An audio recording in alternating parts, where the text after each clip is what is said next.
Thanks for coming along tonight, folks, where Dallas McInerney makes a welcome reappearance at the Sydney Institute. I think it's probably your third appearance. And he's a good friend of the Sydney Institute and a member of the Sydney Institute who's financial. That's important. I won't introduce you at any length because you haven't come along to listen to me. So I say that Dallas has got a background in banking and corporate law.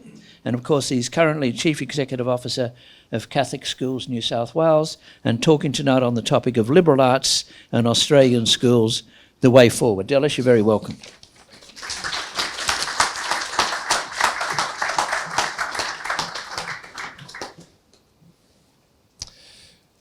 Gerard and Anne, first, congratulations on 36 years of the wonderful leadership and curation of the Sydney Institute.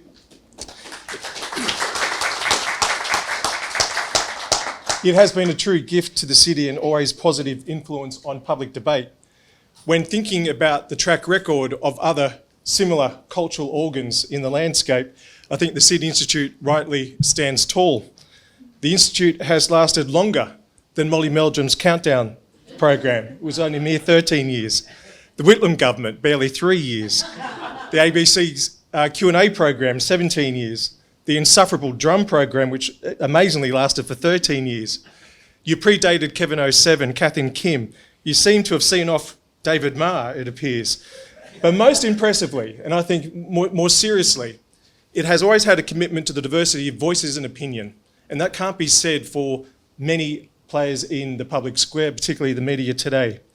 You have platformed a range of voices, from Chris Patton to Elizabeth Evatt, from Dominic Perrottet to Eva Cox. There's a coupling you wouldn't imagine normally. From George Pell to Jane Caro, ditto. And our own Jacinta Collins. So on behalf of a grateful city, thank you and congratulations. My task tonight is a simple but important one. It's to offer a course correction alternative to New South Wales schooling, one where beauty, wonder, awe, and even the transcendent, enveloped in a rigorous, school-based curricula, broadly described as the liberal arts, is the antidote for our times. And while noting the impressive innovation and successes of liberal arts schools across the United States and the United Kingdom, it's by recalling and then reclaiming the traditions of the New South Wales school education system, we can deliver on the promise liberal arts has for children in schools today. And finally, in doing so, we first need to choose a side in two competing visions on the purposes of school education. And my remarks should be received as companionable to the discussion paper published by Catholic Schools New South Wales, A Return to Beauty, distributed to all this evening. From Luke's Gospel.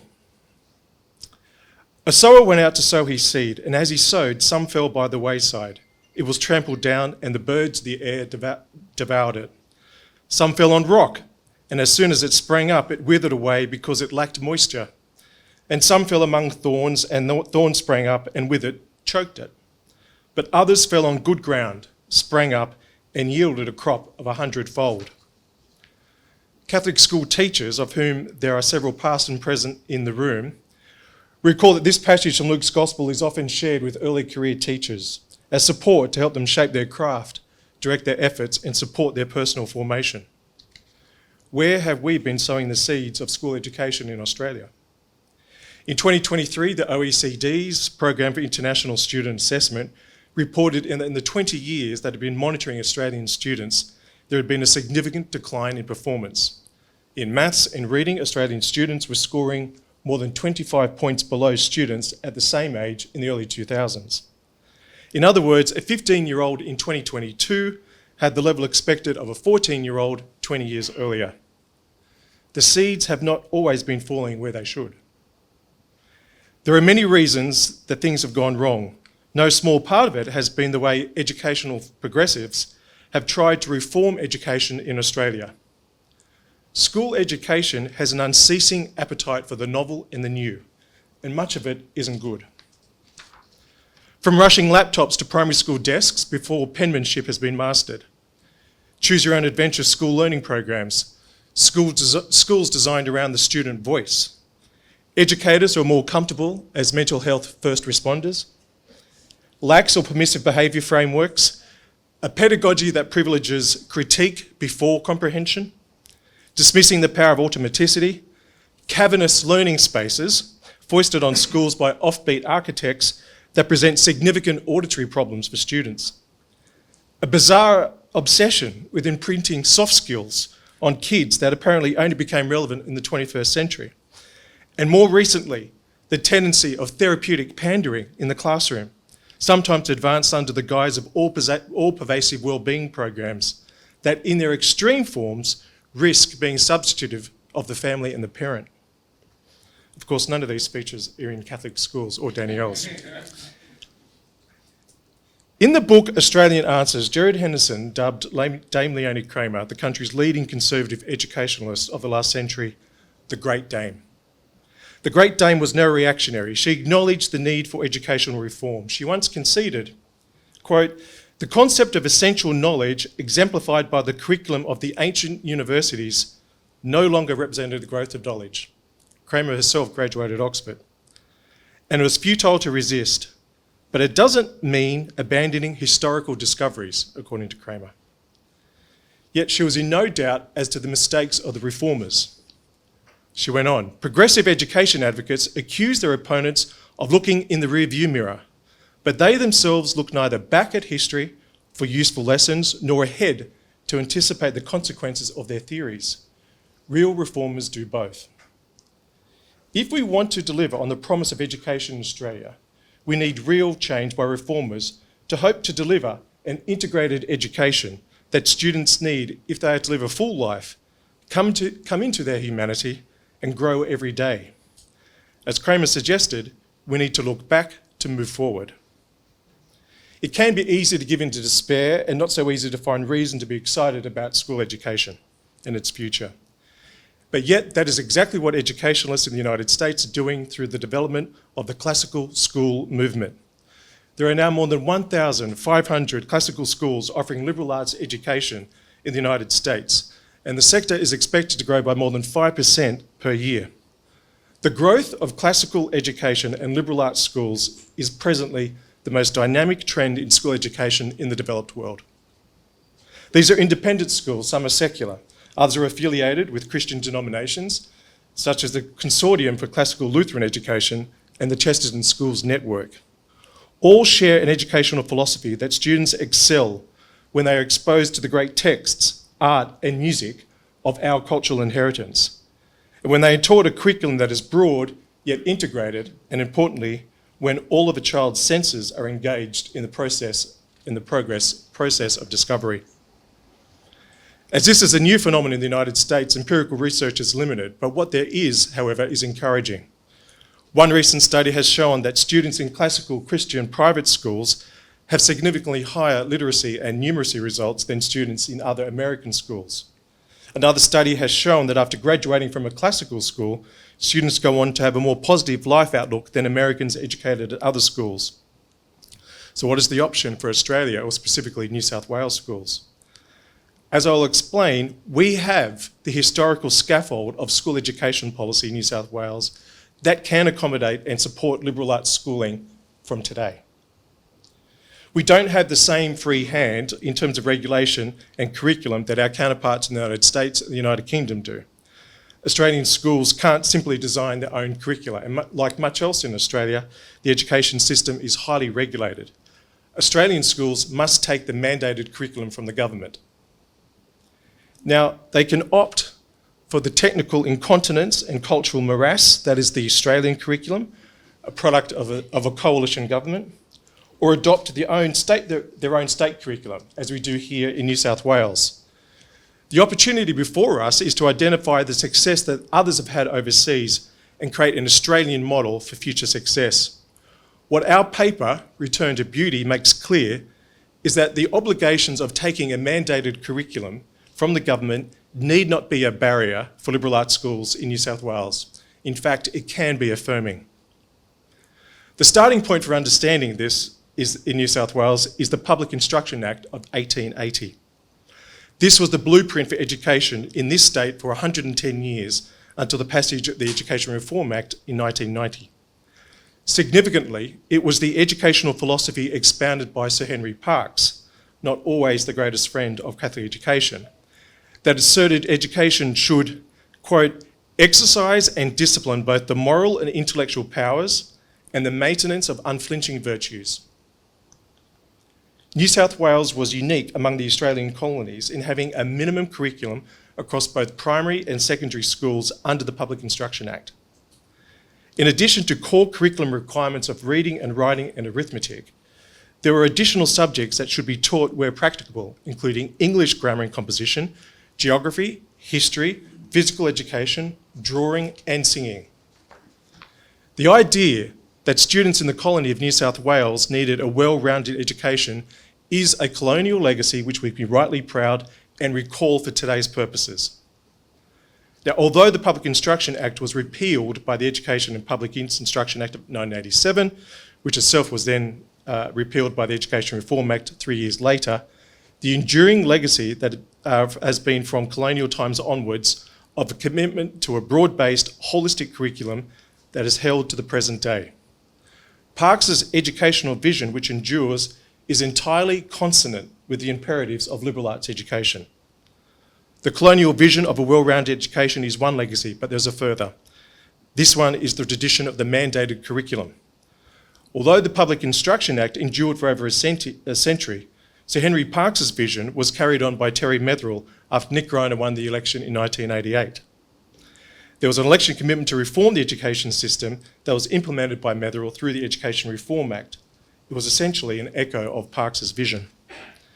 In a major reform, the Act established a curriculum framework that could only be altered as a result of parliamentary debate. Syllabuses were to be developed by the Board of Studies and approved by the Minister, mandating outcomes that were required at each stage of students' education. This speaks to the true rigour of the New South Wales approach. The government was now insisting on specific achievements that were definable, and teachers needed to be given clear and realistic goals. This was a necessary antidote to the often vague and unattainable goals associated with curricula in the 1970s, especially those with process-orientated curriculum aims and objectives.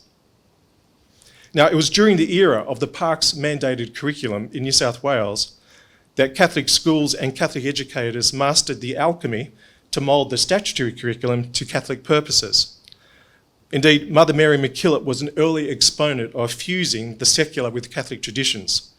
She insisted that all Josephite schools followed her approved program of learning, which was still reportable and oversighted by the Director General of Education. In all, we have a unique and positive educational inheritance in New South Wales, and it's time we drew down on it. The study of music, art, history and geography are still mandated subjects with designated hours for New South Wales secondary school students.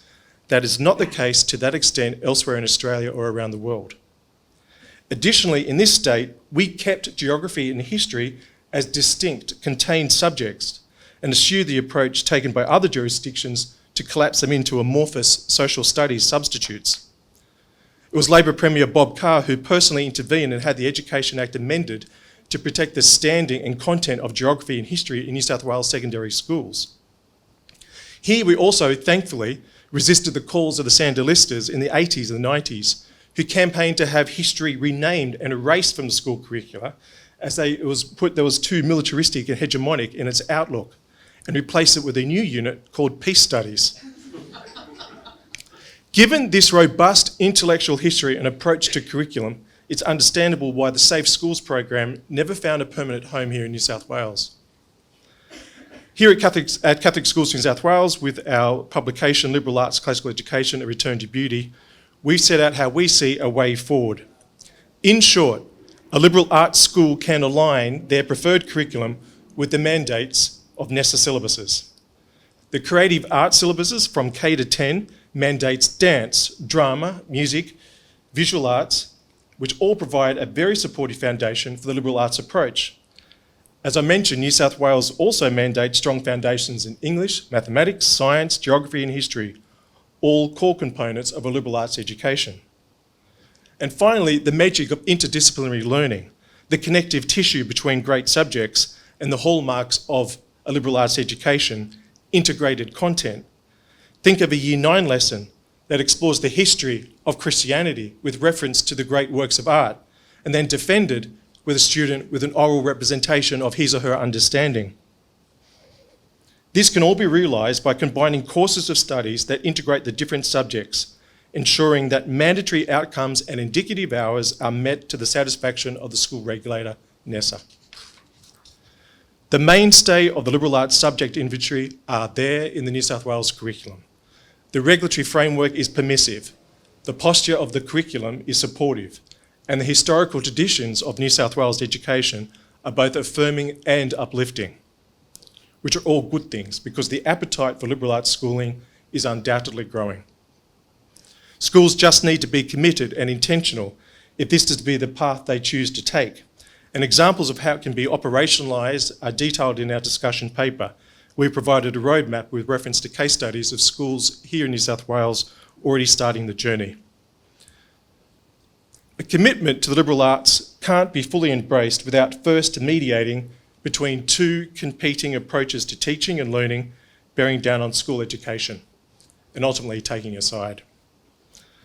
The first, most recently articulated by Archbishop Anthony Fisher, focuses on the need to provide an education for the whole person. The second, promoted by many in the academy, now let me choose one. Professor Larissa McLean-Davies, currently at Melbourne Universities, who chooses to focus on education for deconstructionism and decolonisation. I will consider each of these in turn before concluding the remarks. Last year, His Grace Archbishop issued a challenge to Catholic schools in New South Wales where he called upon them to recommit to promoting liberal arts education in their schools. In doing so, he was making the case for education of the whole person, which he argues is central to a liberal education. Unsurprisingly, Archbishop Fisher's motivation is to help Catholic schools resist the effects of secularisation and reawaken students to God. What matters for present purposes is the kind of education he believes can achieve this end, and that is a liberal arts education. Although there is disagreement exactly how to define liberal arts, whether to call it classical education or liberal arts, all advocates, I think, could agree with a general description of something as it follows.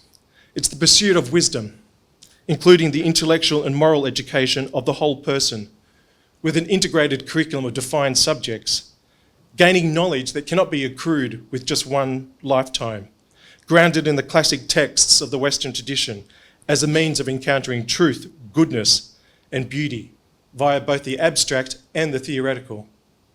Or, as it has been put more succinctly, knowing the best of what has been thought and said in the world. In calling for such an approach, Archbishop Fisher is clear about what he is not calling for. First, he's not calling for the humanities to be prioritised at the expense of STEM subjects. He's not calling for an education that is in any sense anti-science. Secondly, he cautions against identifying a liberal arts education with a narrow fixation just on the great books of the Western canon. Archbishop Fisher notes that historically such an education involved the study of grammar, logic, rhetoric, and then proceeded to the study of arithmetic, geometry, astronomy, and music. The purpose of such an education was first to teach students to think critically and express themselves eloquently. Having done that, it then sought to expose them to subjects that would arouse their sense of wonder about the world. Archbishop Fisher was right to warn us that much of popular culture evades the big questions, and that is a real risk that education is dumbed down by too much of a preoccupation with it. It is again a case for engaging all the senses in the journey of discovery. As an antidote, we can look to education as an opportunity to cultivate virtues in students. This means cultivating the intellectual and moral character traits of a well-rounded person who will recognise the common threads that bind citizens and communities, able to disagree without being disagreeable. Of course, we need to give students useful information and skills, but that is not enough. We also need to instil in them the virtues that are necessary to find meaning and purpose in life and to make good choices. It is here which Archbishop Fisher thinks a liberal arts education is vital. It's the means by which he believes students develop empathy, passion, a depth of understanding. In short, it is the education which makes a person more humane, and he is surely right that this is a prerequisite for a useful life. This is because his vision is for an education that prepares students not only for employment, but for family life, the life of the mind, civic engagement, and other pursuits such as the arts and sports. In Catholic schools, this education for the whole person should extend to preparing the student for eternal life. And Archbishop Fisher envisages a whole-of-school approach that cultivates humanitas and religious sensibility in the teaching of all disciplines. Now let us consider the alternative approach from one professor, Larissa McLean-Davies. She acquired a specialisation in the curricula for English in Australian schools during her time at the University of Melbourne, where she is soon to leave to take up another academic posting. Her research has been directed towards supplanting the classics in favour of Australian texts focused on climate change and Aboriginal literatures. For example, in one of her most highly cited pieces of research, Professor Davies conducted a survey of the top 15 books taught by English teachers. On this list, classics abound. From Macbeth to Animal Farm, these are the texts that have stood the test of time for generations of school children. Professor McLean-Davies offers the following assessment of this most popular book list. Most works on this list are written in the past by male or British writers. Most of them have formed part of the school literary canon for generations. There are only 2 texts by women, The Outsiders by Hinton, Kill a Mockingbird by Harper Lee. No text by Australian women, migrant Australians or Aboriginal writers, queer, LGBT, it goes on. Now, even the most unapologetic Philistine might blush to dismiss Shakespeare and Orwell as merely old white men. But for an expert on shaping English curricula, the posture is especially brazen.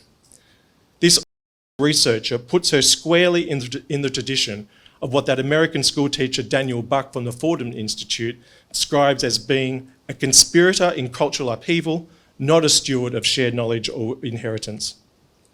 The professors and others like her are intellectually magnetised to critique our inherited wisdom, plumbing the depths of conceited subjectivity to the point of the ridiculous. We should not be surprised that Professor Davies takes this approach, however, as she describes herself as being invested in the project of unsettling English from its imperial foundations. For Professor Davies, the role of the teacher is to, quote, challenge the colonial roots and cultural hegemonic thinking that dominate curriculum design and to highlight whiteness where we see it in our systems. I think we can make 2 observations about the approaches of both Professor Davies and the Archbishop. Although they are both interested in which books as being taught in English classes, they disagree about what should be prioritised. Where Professor Davies would choose books to unsettle imperial foundations, Archbishop Fisher would choose books that inspire wonder and awe. That difference is underpinned by a deeper difference. It seems that Professor Davies' approach prioritises education as a vehicle for social change and disruption, where Archbishop Fisher's approach prioritises education as a vehicle for personal growth and enlightenment. Some will disagree with Professor Davies' vision of social justice.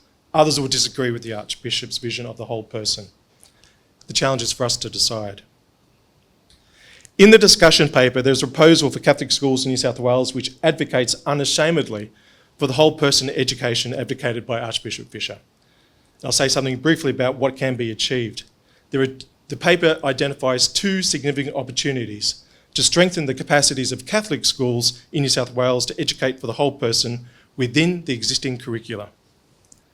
A liberal arts education is centred on the great literature of the Western tradition and acquainting the students with the wisdom to be tapped by reflecting on it. In New South Wales, the curriculum provides options as to what texts are taught, and it's up to the individual schools to provide which options they elect to teach. There's a flexibility from a prescribed list. And most important is the opportunity for liberal arts education. Teachers must be encouraged to choose set texts which are also part of the Western canon.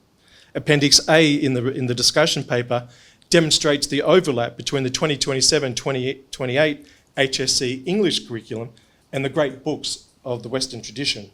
This is a vital starting point for the delivery of liberal arts education for HSC students. Consider the following literary options that are prescribed by NESA here in New South Wales for Year 11 and Year 12 students. the works of Henry Lawson, the complete works of William Blake, the complete poems of John Keats, Shakespeare's Hamlet, Julius Caesar, Othello, Machiavelli's The Prince, W.B. Yeats, Virginia Woolf, Robert Frost, W.H. Auden, Anne Bronte, Jane Austen, Samuel Taylor Coleridge. It is a substantive offering. The other existing opportunity concerns the integration of core content.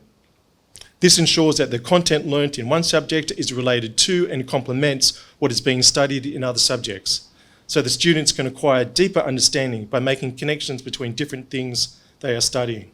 I've already provided one example, but you also might see where students learn about ancient Greek history at the same time they are studying Greek literature and art in other subjects. The New South Wales curriculum is not written in a way that specifically integrates core content across different subjects, but nor does it preclude the approach.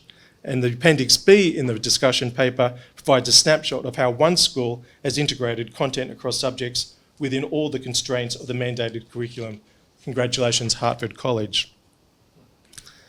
It is significant to note that the current Education Reform Act in New South Wales scheme for a mandated curriculum was informed by a 1989 white paper. You can see a historical thread now from Henry Parkes through to the Motherwell reforms to the Bob Carr stewardship of education.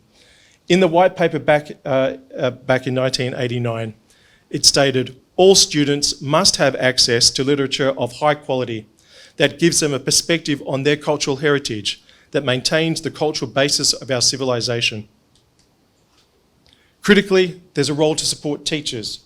We've seen several important opportunities in ensuring teachers in our schools can pivot towards the educational opportunity advocated by Archbishop Fisher.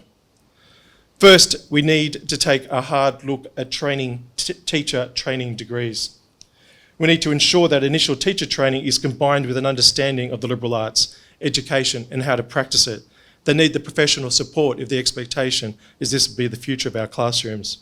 There are options already, such as the double degree that combines a Bachelor of Education with a degree that provides content knowledge, such as the Bachelor of Liberal Arts, or combining Bachelor of Arts Western Civilization and the Master of Teaching degrees at the Australian Catholic University does in partnership with the Ramsay Centre for Western Civilization. These existing degrees demonstrate that new degree programs are not immediately required. What is needed is uptake and expansion and support so teachers can avail themselves of existing offerings. It's important to stress that the study of texts in the Western canon and achieving an integrated curriculum does hinge on teaching methods. The New South Wales curriculum does not mandate teaching methods. Liberal arts schools deploy a range of teaching methods, but these are associated with direct instruction, which can be aligned and echoes through the Socratic method of questioning and school discipline. Researchers have established a consistency between these and higher academic achievement. They're also features of some of New South Wales' highest performing schools.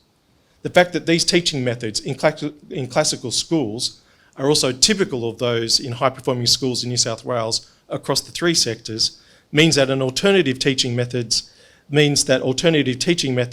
are necessary, and existing methods can be, while necessary, existing methods can readily be adapted to deliver on the liberal arts education. It's innovating without a radical overhaul. I'm pleased to say that Catholic schools are already well on the way to developing a liberal arts education for the whole person.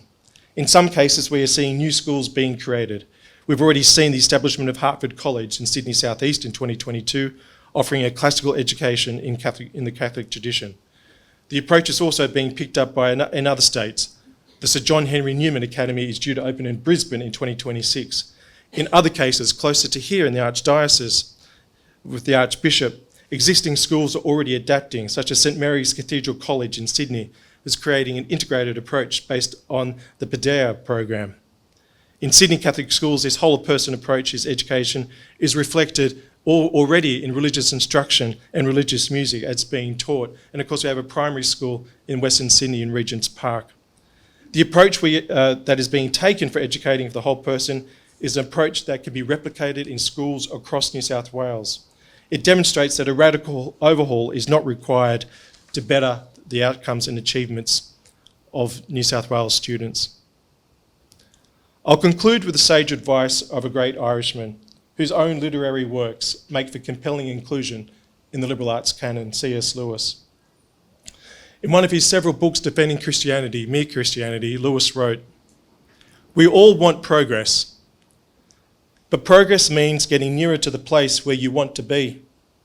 And if you have taken a wrong turning, then to go forward does not get you any nearer. If you're going on the wrong road, progress means doing an about turn and walking back to the right road. And in that case, the man who turns back soonest is the most progressive man." Thank you.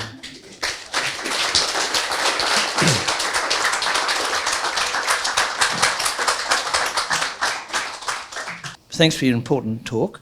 So it seems to me what you're saying is that from Parkes to Metherell to Carr, what you've inherited in your current position and what other people in similar positions have inherited is pretty good. So what are you trying to do? You're trying to ward off change to the detriment, or are you trying to get something in advance of what is there now with regard to liberal education? Thanks. I think there's a few parts to it. One is to ward off the naysayers. There are always people who cloak their objection to classical education wrapped in, oh, it's operationally difficult, you just can't quite do it, where they really just don't like the idea, full stop. And what I was trying to demonstrate is because this educational policy inheritance that we have, going back to before Federation, we can do it now. We can actually put it in and make it fit and make it work, and there's some schools in the Archdiocese and Hartford and elsewhere which are doing just that. So it's an opportunity which is available to us now. There's no significant barrier, and we don't have to go to the American or the United Kingdom experience where they're just razing the ground and trying to build it anew from the ground up. There's a reason why New South Wales historically has never swung pedagogically crazily like the other states, because it's been anchored in precisely that history which I detailed here today. We were the first to have syllabuses. When you go around the rest of the country in these consultations, as it was relayed to me, that other states didn't know what a syllabus was. So we provided the professional scaffolding from a curriculum to be able to deliver all of this here. So I think it's a great bona fides in New South Wales. Hi, Dallas. It's interesting that you... I agree about New South Wales because I used to teach in Victoria. Thank God I came here. It's interesting going back to those early colonial days because Parkes was very anti-Catholic, very sectarian, and John Robinson wanted the Irish model, which managed to kind of have religious education among a different group of mainly Christians in those days, and he lost to Parkes. So what's interesting is that in spite of that, you, as Catholic Schools New South Wales, are praising Parkes. So where's the thread? How can you keep that going? Oh, we're a people of redemption, and if it's posthumous on Henry Parkes, we'll take him. Well, was Parkes entirely and absolutely anti-Catholic? Yes. I'll defer to you. I was going to put an or was he politically responding to the pressure from the Protestant power structures of the day? But it was probably in his DNA. But I think you can reevaluate Parkes. Yes, I think he was a statesman. He was a philosopher. When he went door to door selling this Public Instruction Act from Maitland to Kempsey to Bathurst, all around the place, what he evoked in his rhetoric and support for it, it was like an Australian version of G.K. Chesterton. Oh, sorry. Yeah. Oh, thank you, Dallas. That was fantastic. My question is, although you mentioned the ACU and its Ramsay Centre for Western Civilisation co-badged offering, the other Australia's other teaching faculties probably couldn't be less aligned to this sort of a vision. It would be impossible for them to be less aligned. So in terms of the volume of teachers needed, how would you close the gap? Yeah, I think practically it needs to be, we just can't flick the switch and do this overnight, right? We just can't have kids in beanbags staring at each other talking about their feelings, and then on the following Monday they're all on this. Again, not that those kids are in Danielle schools doing any of that, but as we make the point, we just can't put this on the profession without a scaffolding of support. But what is encouraging, I think, and there's some early career teachers in the audience today, there is a yearning for this. They know what they sold or what they got is not enough. And I've got a personal view that the education faculties of the universities have never been more distant from the interests of schools than they are now.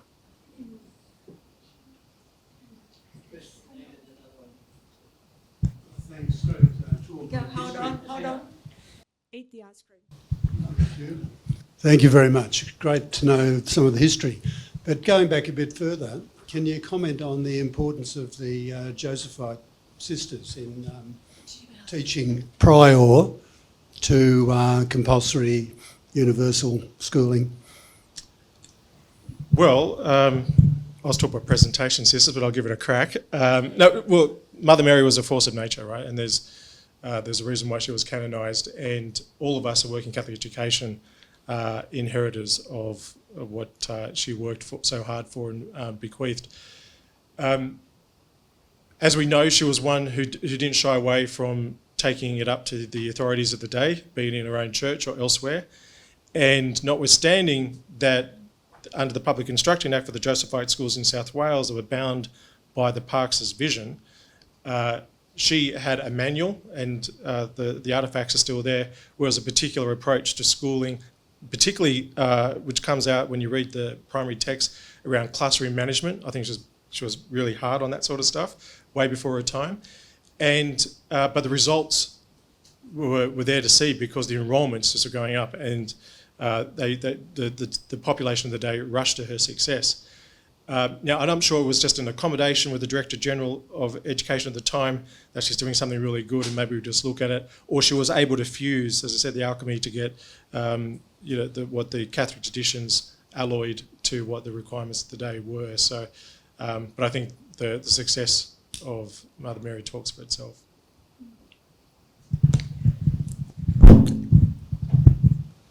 Thank you, Dallas. I was just wondering, with a lot of the schools in the US that are taking a liberal arts approach, and obviously a lot of them understand the liberal arts very differently, how are some of those that you've seen or known about different to what's being proposed here in New South Wales?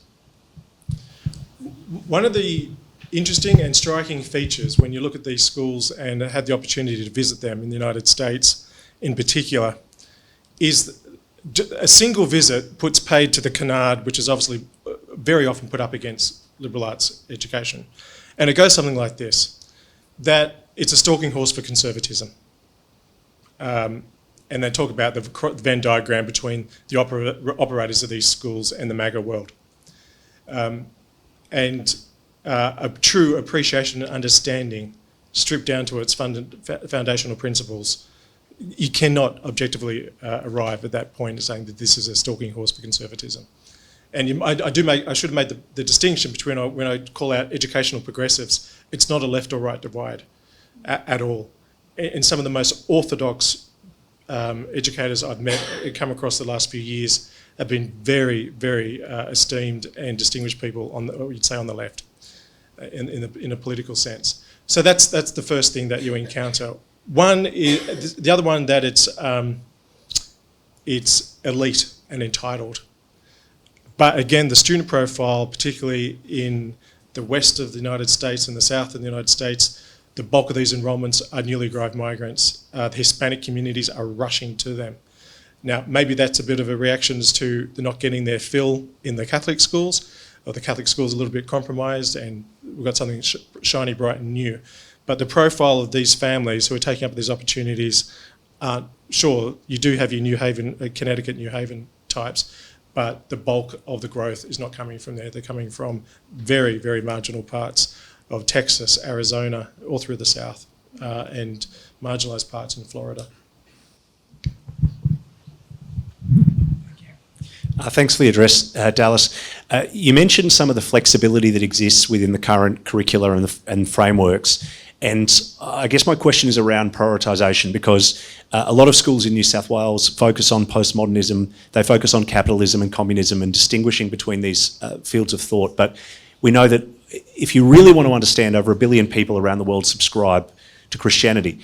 You're taking a look at this issue for Catholic schools, but how do we broaden the mindset of non-Catholic schools as well to try and understand these prisms, these philosophies and traditions that actually much of the world does subscribe through and predominantly see the world through? Again, with the United States example, a lot of the growth is coming from secular. These schools which are popping up are secular. They're not overtly or identifiably in a Christian tradition or denominational in any sense. And in fact, they have to be quite careful of that to take advantage of the tax codes where it enables them to set up and prosper and get whatever advantages they can out of government. So if you want me to opine on the nihilism of public education in New South Wales, let me put it in these terms. There is a once-in-a-generation exodus out of public education in this state. Thousands upon thousands upon thousands of families are leaving. Now, our sector is partially the beneficiary of that, and other parts of the non-government sector as well. Now, we don't take any joy in that because, not for nothing, there are thousands of Catholics kids in those public schools. And just because they don't wear our uniform doesn't mean our pastoral care for their education isn't present. But what are they responding to? This is in the 6th consecutive year of hemorrhaging enrolments. And it's out of Western Sydney, southwestern Sydney, those growth corridors.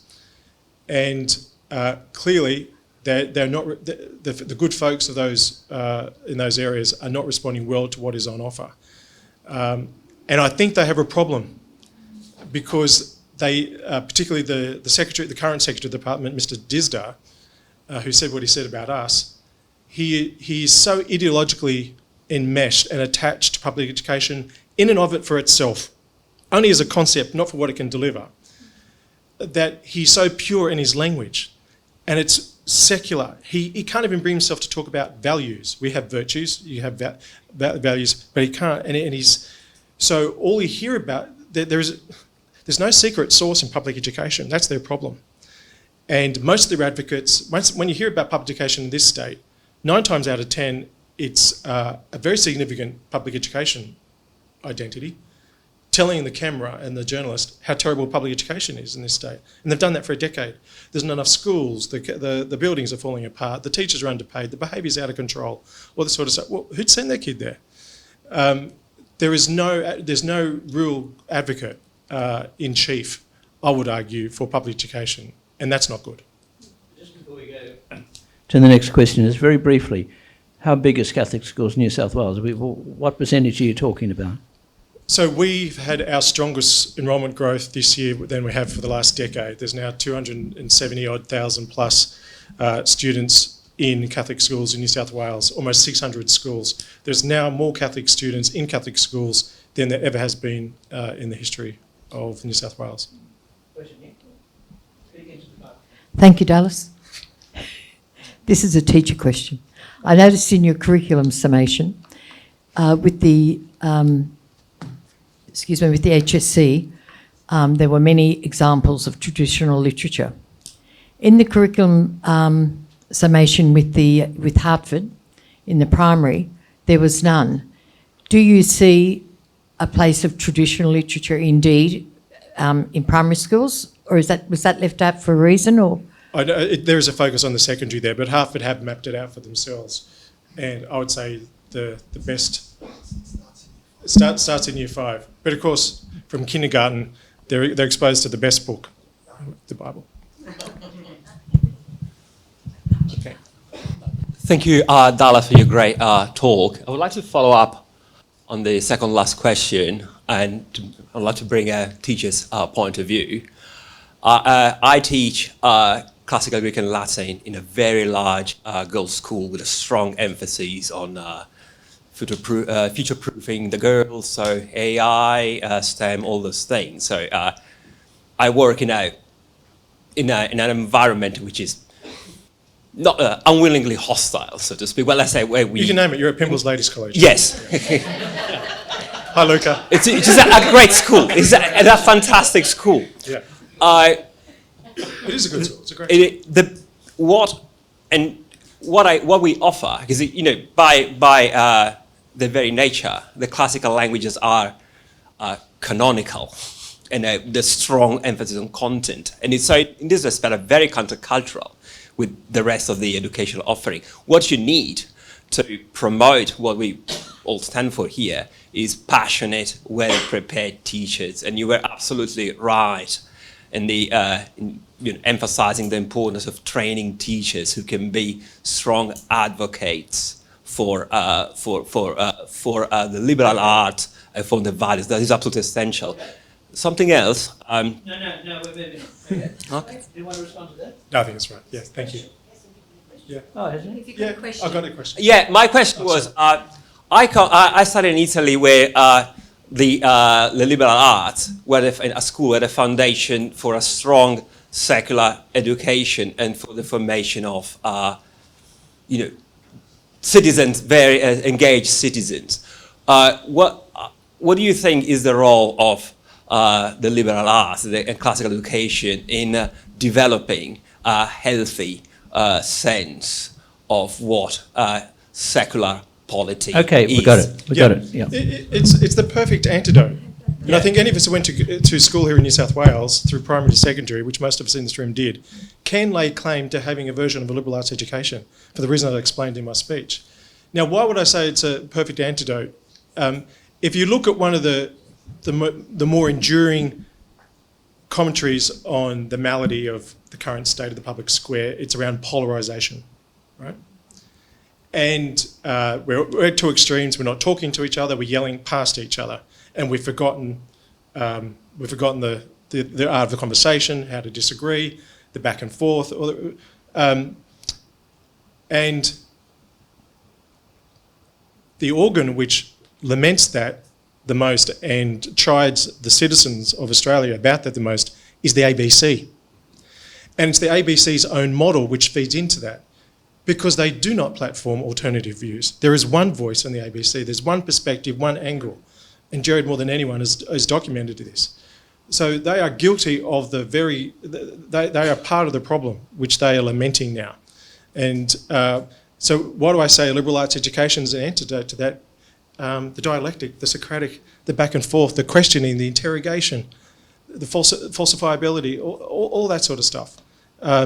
If we reimagine that and reacquaint ourselves with it and becomes a de rigueur, I think we're going a long way for improvement.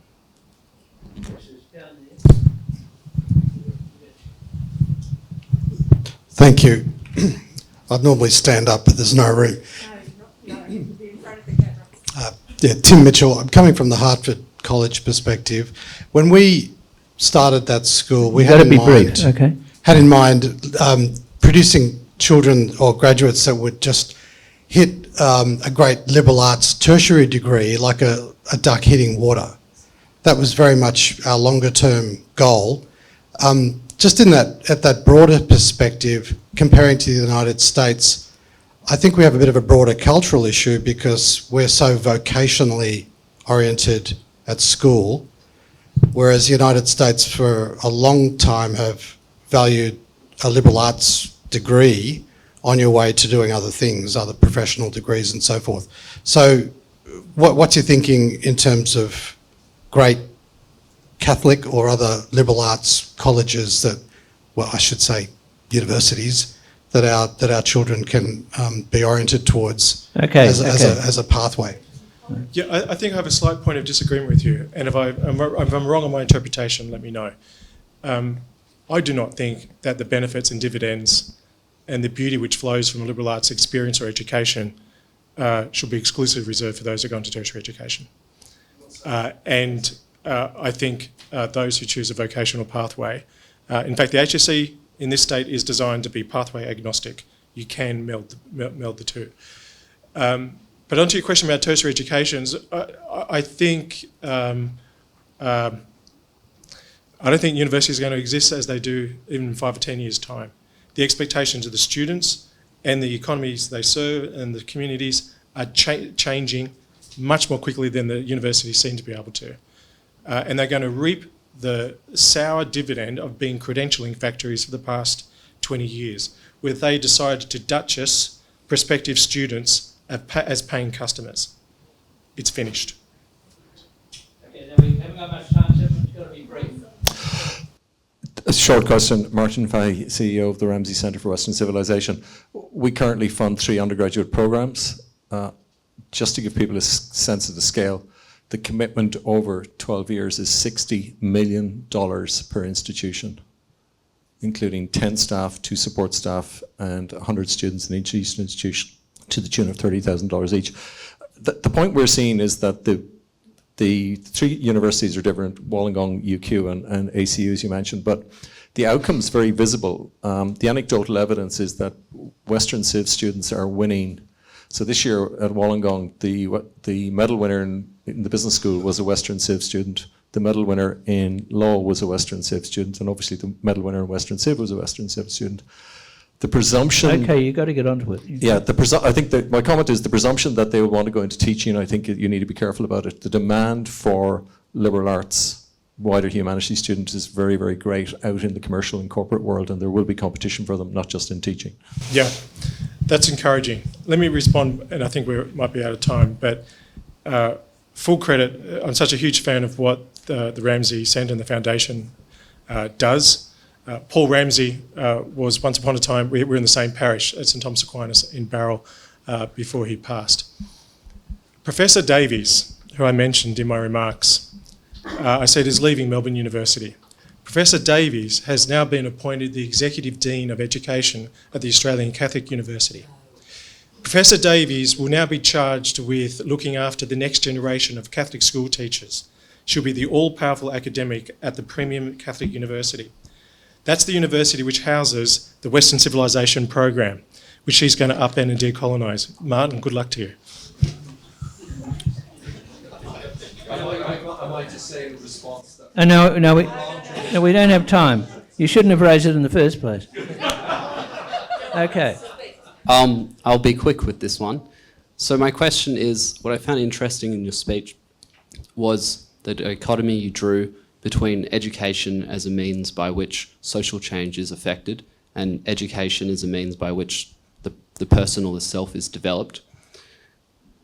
Within the frameworks of the existing curriculum and model that we have in New South Wales, do you think this kind of ideal of education as a means by which the person or the self is developed, do you think this is achievable and able to be actualised, or is more radical change needed? No, I think it can be achievable, but also I wouldn't want to mandate it as being the only option for school students in this state. There are some people who will continue to take a purely utilitarian approach to the school experience. That's what it should be, that's what it should be delivering upon. Will never change their mind, and that's fine. And so I don't think the way is to make it compulsory in any way or have it a blanket. Firstly, we'll never get the uptake for it. But it's also good, Harry, just to have some people to bash up from time to time when they make crazy fools of themselves. We're very close to the end, so you've got to be brief. Hi, Dallas. You've actually partially answered this in the last question, and it was about the need. My question really is what needs to happen at the teacher training level. You've already referenced more liberal arts in the training, but we need to go to the top of the mountain, in terms of the academic experts that are informing our teachers with their particular ideas, ideologies. And it doesn't just they're not just influencing the curriculum, they're influencing research. I'm a PhD student myself, and I've seen it myself, and they're not just at Melbourne, as you said, they're at ACU. There's only particular methodologies you are allowed to apply, they're pushing them in academic research. So you might want to do something in maths, but you have to do a particular gender or Aboriginal methodology. Yeah, we've got to be brief. What can we do with regards to that? What would you do if you were in charge of these universities? We've got a Catholic university here. Okay. Well, let me go back. If I was a principal, a school principal, I don't mean to dodge your question, I'll be quick. But if I was a school principal, if I had an option of hiring a prospective teacher who had a science or an history degree or a maths degree, tapped in with a deep ed, and someone with a B.Ed, I'd go for the subject matter specialist any day of the week, which has been coupled with a teaching credential. I think we'll come to consider the moving to these blocks of B.Eds, 4-year programs, where One university, Charles Sturt University, offers a B.Ed from K to 12, 4 years. They think they can cover the field in one thing. So go for the depth of subject matter expertise coupled with the craft of teaching. Just two very brief questions. Are you happy with the science and mathematics teaching in Catholic schools and generally in the schools? And secondly, if you came back here in about 2 or 3 years, what would you hope you would be able to say you had achieved? I think the trajectory of the science and mathematics under the new curriculum form in New South Wales have followed a similarly very well developed pathway, and it's heading in all in the right direction. Automaticity, kids will now have to do their times tables. Again, the constructivist approach to mathematics instruction is gone. But if we're back here in 3 years' time, I'd hope that the liberal arts is not considered something new or novel or something in prospect, and that this reawakening, which is clearly going on around the world, is taking hold. Many thanks, Dylan.